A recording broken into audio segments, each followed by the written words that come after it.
কেউ সুখে টানে, কেউ দুঃখে টানে। ডিপজল ভাইকে আসলে শুধু আমিই না, সবাই ভালোবাসে। ডিপজল ভাই তো নির্বাচিত এখন হলেন, তার অনেক বছর আগে থেকেই উনি কিন্তু মানুষের জন্য করে আসছেন। কিন্তু ওনার এই মুভি দেখার পর আমি আসলে দ্বিতীয়বার প্রেমে পড়তে বাধ্য হয়েছি। এরপরে নিজের গানের নাম লিখবো, তার সাথে জায়েদ খানের নামও লিখবো। ডিপজল ভাইকে আসলে শুধু আমিই না, সবাই ভালোবাসে।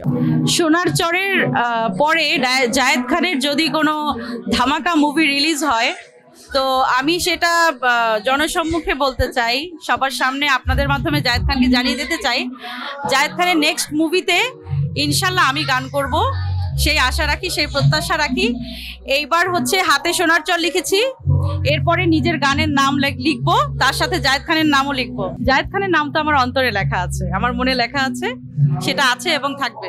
জায়েদ খানকে ভালো লাগার প্রথম কারণ হচ্ছে উনি অনেক সুদর্শন একজন হিরো, অসম্ভব স্মার্ট, অসম্ভব গুড হার্টেড একজন পার্সন, মানুষকে হেল্প করে।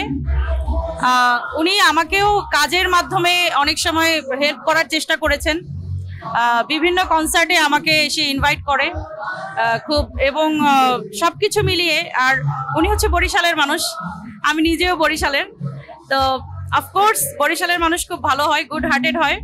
আর বরিশালের মানুষের আরও একটা স্পেশাল দিক হচ্ছে এরা সুন্দর হয়, বরিশালের ছেলেরা কিন্তু বেশ সুন্দর হয়, তো সেটা জায়েদ খানকে দেখলে বোঝা যায়। সোনার চর মুভিটা আমি আমার লাইফে ফার্স্ট মুভি দেখেছি আমি সিনেপ্লেক্সে, সেটাই হচ্ছে সোনার চর। তো ওটা দেখে আমি এতটাই এক্সাইটেড যে নেক্সট জায়েদ খানের মুভি আবার যখন আসবে তখন দেখবো, তার আগ পর্যন্ত কোনো মুভিই দেখবো না।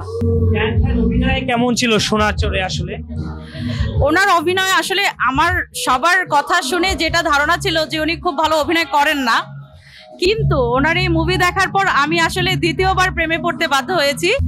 এত ভালো অভিনয় করে আসলে, ইভেন উনি তো সবসময় রয়্যাল মালাবার, রোলেক্স ব্র্যান্ডেড জিনিসপত্র ছাড়া পরে না। এমন একজন রিচ, এমন একজন কি বলবো সুগার ড্যাডি লেভেলের হ্যান্ডসাম পুরুষ, যদিও সে সুগার ড্যাডি না, সুগার ব্রাদার। তো এমন একজন হ্যান্ডসাম পুরুষ যে লুঙ্গি পরে এভাবে অভিনয় করতে পারবে, এই রূপেও যে তাকে এত সুন্দর লাগবে, এত কিউট লাগবে, এটা আসলে সোনার চর না দেখলে বোঝা যাবে না। কেউ সুখে টানে, কেউ দুঃখে টানে, কেউ বুঝা টানে, কেউ না বুঝাই টানে। আরে টানতে টানতে টানতে সব শেষ হইয়া যায়, বিড়ি খাইলে হয় ক্যান্সার, সব প্রশ্নের লাগে না আনসার। আয় হায়, বিড়ি খাইলে হয় ক্যান্সার, সব প্রশ্নের লাগে না আনসার। অনেক পছন্দ করে এবং ফাইনালি ওনার বিজয়ের মাধ্যমে কিন্তু উনি সেটা প্রমাণ করে দিলেন যে আসলে উনি বিজয়ের আসলে যোগ্যতা রাখেন। ডিপজল ভাই তো নির্বাচিত এখন হলেন, তার অনেক বছর আগে থেকেই উনি কিন্তু মানুষের জন্য করে আসছেন। ওনার নিজের এলাকায় উনি কিন্তু আসলে একজন মহারাজা রূপী মানুষ। ওনাকে আমি ছোটবেলা থেকেই চিনি, অনেক প্রভাবশালী একজন ব্যক্তিত্ব। ওনার অনেক কোটি কোটি টাকার বিজনেস আছে এবং ওনার এই টাকা পয়সাগুলো থেকে অনেক বড় একটা অংশ কিন্তু উনি গরিবদের মাঝে বিলিয়ে দেন।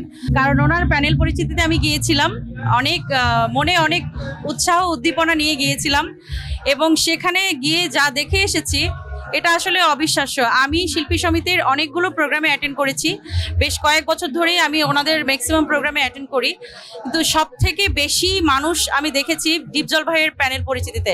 ও মাই গড, এত এত বেশি বেশি সংখ্যক সদস্য সেখানে অ্যাটেন্ড করেছে যে ওই কনভেনশন সেন্টারতে তিল ধারণ করার জায়গা ছিল না। তার মানে হচ্ছে আমি এতটুকুই বলবো, এবার কিন্তু খুব প্রশাসনিক ব্যাপারটা খুব স্ট্রং ছিল, স্ট্রংলি সিকিউর একটা নির্বাচন হয়েছে, সুষ্ঠু নির্বাচন হয়েছে। প্রার্থীরাও সবাই খুশি, যারা বিজয়ী হয়েছে তারাও খুশি, যারা বিজয়ী হতে পারেনি তারাও কিন্তু হতাশ নয়, সবাই খুশি, কারণ নির্বাচনটা সুষ্ঠু নির্বাচন হয়েছে।